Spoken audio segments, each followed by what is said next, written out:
Hi guys, sorry about the shaky camera there at the beginning. This is a video that's going to be exclusively for Amazing Plastics, the Google Plus group website and Hangout. And what this is about is, as you saw previously, or you may not have, it's entirely up to someone else. This is our Tamiya M41 Walker Bulldog, where she sits right now. But that's not what this video is about. This video is about how we're going to bring this model to life. Now, when it comes to painting models, a lot of beginner modelers just don't seem to grasp the concept of what paint truly does. And what we're going to do today is I'm going to break down various different types of paint. And to start with, when you look at these, okay, no, this is not product placement. When you look at these two paints, they look the same, right? As you can see, they look identically the same. Krylon black, right? And if you don't pay attention to the label, you won't know the difference. This one is a gloss, this one's a satin.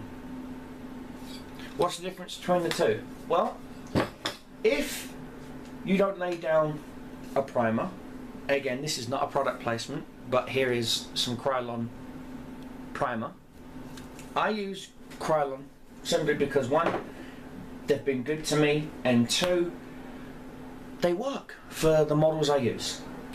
Now, I also use a airbrush primer. Now, when I say airbrush, I don't mean something like this. No, I mean something like this.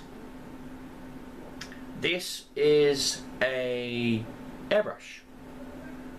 This is a siphon feed airbrush, which means your paint comes down here, air pressure circulates down first, picks up the paint and scoops it out again. So down, circle, out.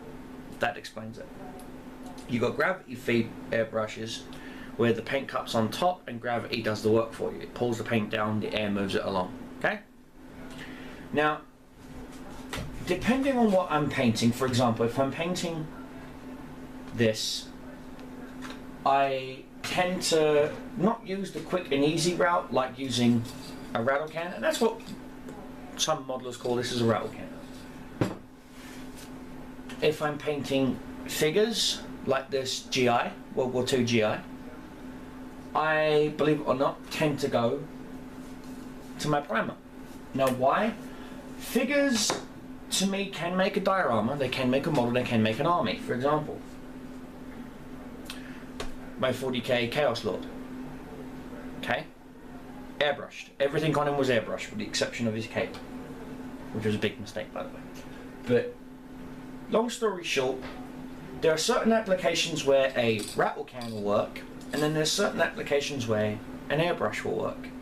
And what those are determines not by a master model builder like Simon Merckx, not by it, or even Steve Neal, but by you. Okay, you are your own worst critic, guys. You are also the person that has to sit down and decide whether or not it's time to go to the can, metaphorically speaking, or to the brush. I, 99% of the time, use this.